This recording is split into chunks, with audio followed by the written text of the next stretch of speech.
December 21st, 1944. It's day 5 of the Battle of the Bulge. The German armored offensive now extends 60 kilometers into Belgium, and many Americans are still trapped inside the Bulge. John Marshall of the 707th Tank Battalion is one of them, and he's trying to find his way back to American lines.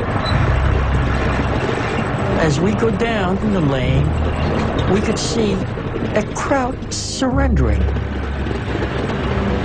We knew something was wrong.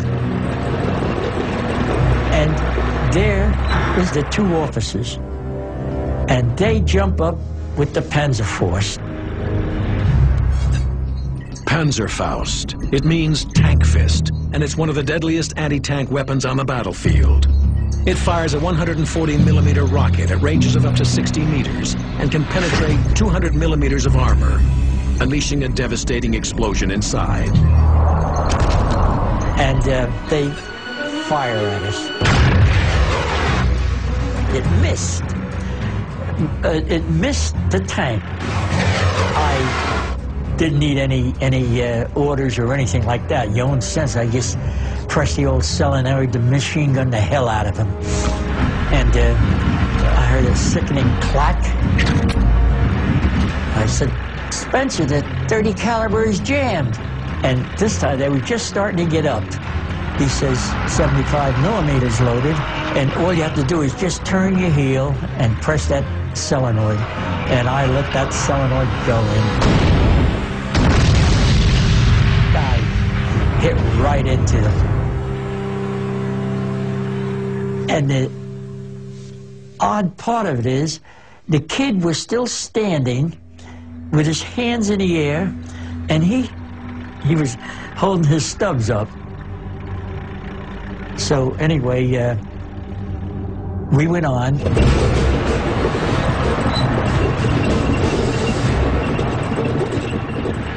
Marshall and his crew dodge the advancing Germans for days and eventually make it back to Allied lines. On December 22nd, the German push towards the Meuse River bridges begins to slow. The rugged country northeast of Bastogne is a challenge, even for the Panthers of the 116th Panzer Division. It was much more difficult in the Ardennes, because there were all these narrow forest roads. It was catastrophic because of all the close forest paths.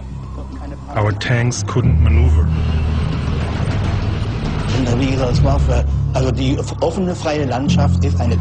The open field is typical landscape for tanks, while the Ardennes were poison for the tanks.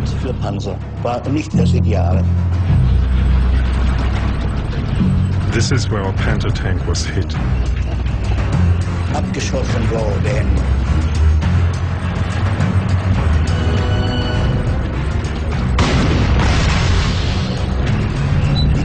The first shell hit the tank track, and the tank became disabled.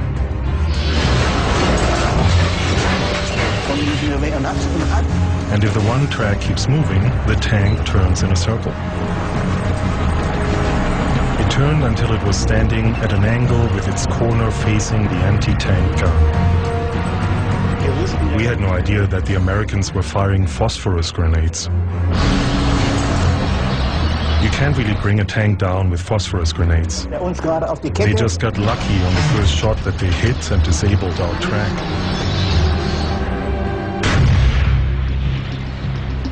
White phosphorus rounds are incendiaries used to create smoke screens or mark enemy targets.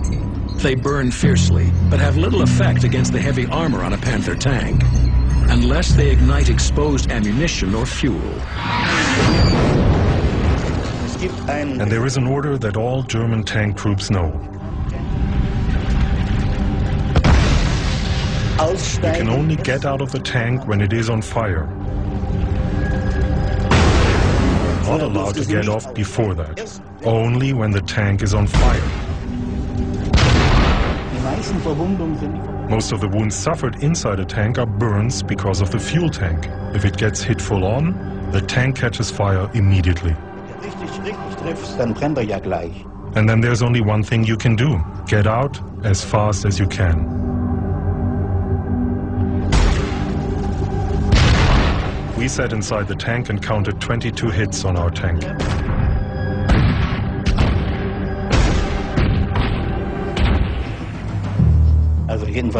It's not very enjoyable.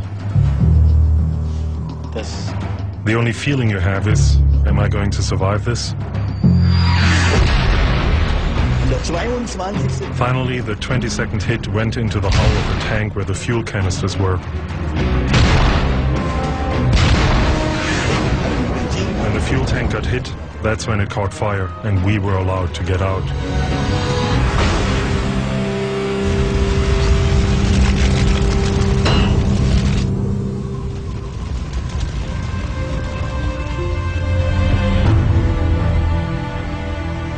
By the evening of December 22nd, the German push to the Meuse River bridges has almost completely halted. Panzer columns clog the narrow Ardennes roads, and many tanks run out of fuel. The Germans now turn their attention back to Bastogne. But the Americans in the encircled town are getting help. 3 combat commands of General Patton's 4th Armored Division move north to break the German blockade. We're almost halfway to Bastogne, and we reached a place called Vernon. And by the time we reached the bridge, it was getting late in the afternoon. The bridge was blown.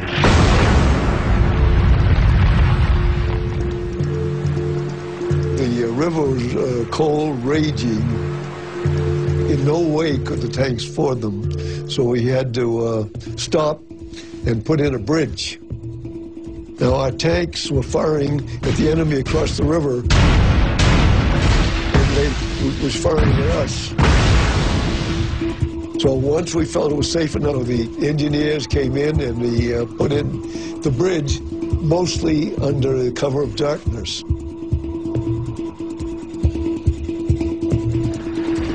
And our tanks started crossing the bridge. One tank, one tank, one tank. And then we're ready to rest for the night. I got word, no, keep moving. Patton said, I want them to move. Now here were the exhausted men. Now they were told to fight all night.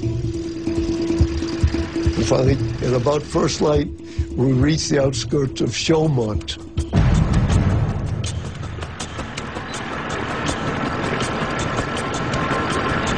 Suddenly, seemingly out of nowhere, came a shot. Saw 3 jeeps from the 25th Cavalry hit.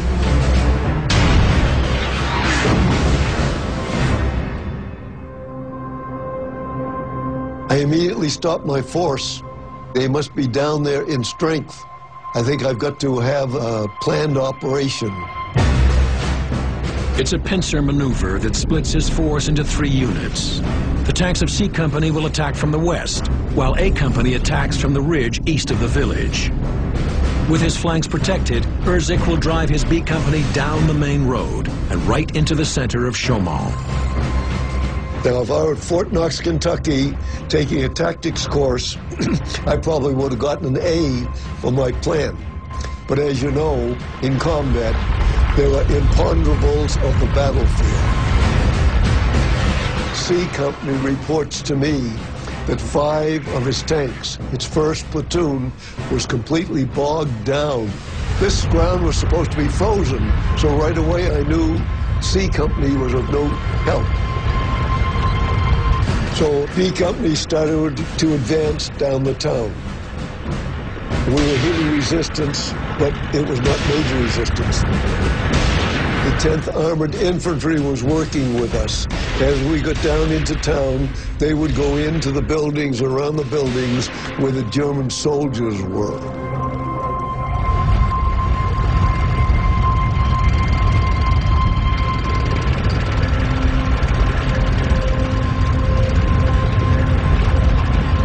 B Company gets through the town,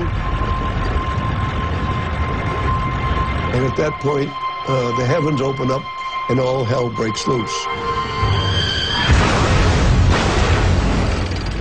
They suddenly hit all at once by direct fire.